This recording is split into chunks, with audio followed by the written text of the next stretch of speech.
Hey there, this is Tom with Tom and Karen's Curious Compass. This is a build video on a Lance cab over camper that I put a complete solar system in due to the fact that when I bought the thing it didn't have a generator. And I really don't like generators. I don't like the noise of them. I don't like the maintenance of them. So this is a perfect fit. We'll show you around and where we started and where we ended up, and testing at the end to see how well it works. Start off, the Lance 920 is a great camper. It's set up with a couch and not a table or a dinette system, so you can lay this whole thing out as a jackknife bed and watch TV here, and you lay out like a nice couch. I really like it. It really opens up the cabin space, makes it feel more like a slide. But the reason here is where the generator is supposed to go. And they make some nice little generators, but they chew up propane really fast. They vibrate the camper. There's maintenance associated with the generator. And so I was kind of excited that this one didn't have one. And I'll show you what we put in here. We'll start with the solar. So initially I put this Renogy 200 watt solar panel in here. They're flexible solar panels, so they can curve to the body and everything like that. Works really well. You can just glue them down. You don't have to do big superstructures or anything like that. I was unimpressed with this. This thing was almost $300 and it put out like 160 watts of power. I wasn't impressed. So these were on a Black Friday sale. I'll see if I can find some information on them, but basically that's the brand name. And then all of this stuff is just Amazon supplied. I changed this out. I pulled off the antenna, the TV antenna, because who does analog TV anymore? That way I could get more surface area for these guys. Also, this unit did not have an air conditioning. I got this air conditioner from a buddy of mine and threw it on here. I think it's a 1200 or 1100 BTU, whatever it is. We'll show you how much current it pulls once it's all running. So basically I got 2, 3, 4, 5, 600 watts of solar. I want to leave that space back there open for storage. So here's my supply. This is where it all begins. Power of the sun. Here's my schematic of the entire system. I'll probably have a link to this so you can take a look at it closer. But here's where it all starts. The 600 watts of solar, we come down to the solar controller, and then we have a disconnect here so we can stop solar power from going into the batteries if we ever need to, if we're going to put it in storage, if we don't want it to constantly be flowing, just able to disconnect. And that little guy, so my solar controller is here, and it's a Wanderer. It's a 30 amp, but I'm running up to 50 amps, so I'm not 100% sure if we're going to smoke that or not. Finding it hard to find a 50 amp. Ideally this whole system would have been a 48 volt instead of a 12 volt system, but here we are. I have a Bluetooth adapter to it so I can pull solar charging information off of it. Here is my solar disconnect. Currently it's in the disconnect mode because I wanted to run the batteries down to show you how much current I can get in full sun. Actually I have to watch the solar panels first. But so that's where it goes. It first comes in here to this, and this is all in the cabinet under the sink where all the wiring is. So that was kind of fun working in there, but we'll get to that. And then after it goes to the solar controller, goes through the breaker, which you saw, and then we just feed into the bus. This is the bus. We have this split off front to rear, and I had to run a lot of extra cables, basically all of these cables. The battery monitor display, the battery sampler, which is a really nice little system here. I'll show you that. The solar controller, all the solar wires had to run back there, all the heavy gauge wires that run back to the camper to power up the camper. The 110 circuit, so all the blue, let's see, all the blue is the 12, oh, that's supposed to be 120 volt. No, typo, great.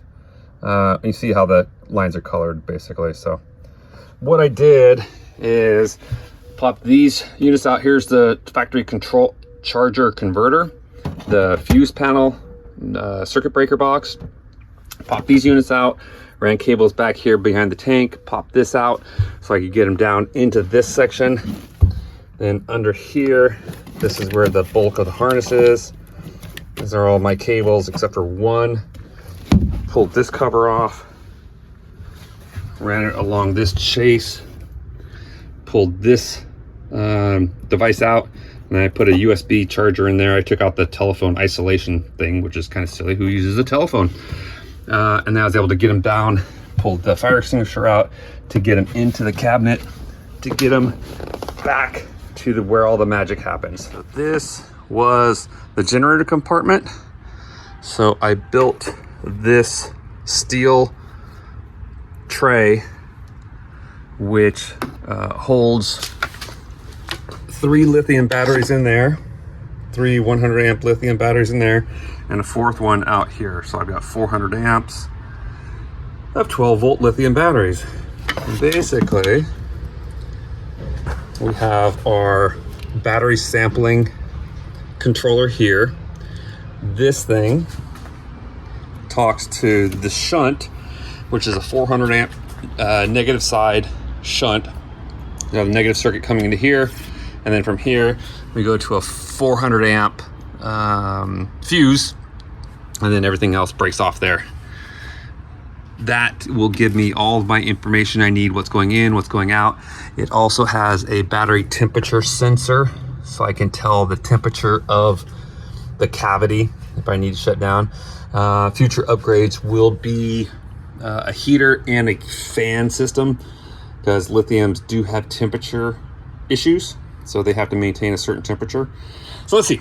So okay, here we go. We go solar's coming in, where it goes to the negative bus. We have 2 chargers. We have one charger. Actually, this factory charger should be in the camper, not in the rear. It should be in the front, but kind of difficult writing that out. And let's see. So this is our camper feed. So if we want to, our camper circuit breaker. So if we want to shut off the camper completely and all the stuff in there, we can turn it off here. This is the big feed that feeds the 12 volt panel in the camper. A couple other things. Here we have the remote start for the inverter. We have a Renergy 3000 watt inverter. We have the 14.6 volt. Oh. And I wrote 16.4 volts. So that's another typo. Anyway, lots of typos. That's fine. This is where the 120 volts come in from the switches up front.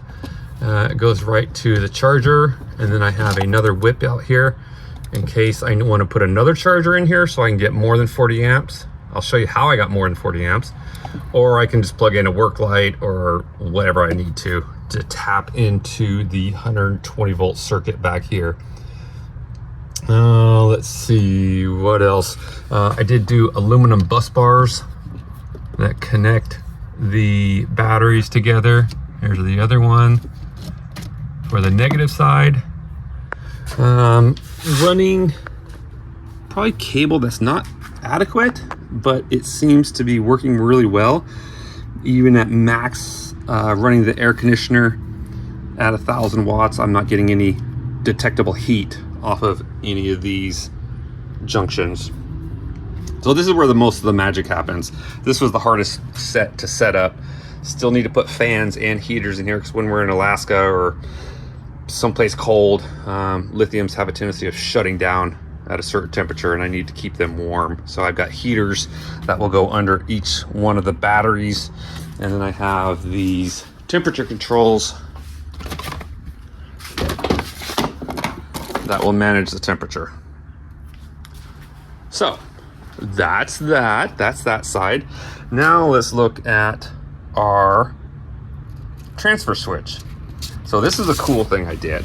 I rewired the transfer switch. So you'll see here, when there's shore power, it will apply power here. That will turn the coil on, which will pull the switch down to the normally open position, and that will energize the fuse panel for the AC, for everything, for the AC fuse panel in the truck.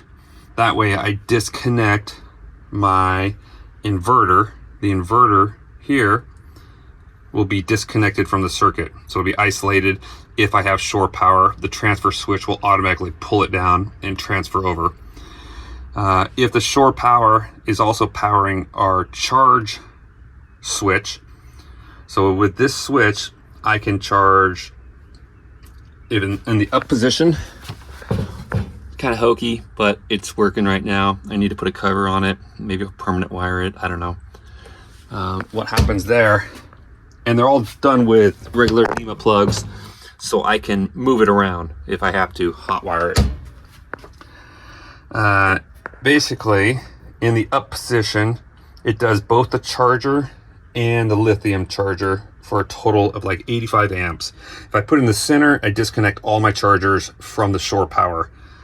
If I put it in the down position, I just run the camper's converter / charger. So that way, if I want to run just off of shore power, isolating the battery system altogether, I can shore power, put it in the bottom position, and then I only go, oh, another typo.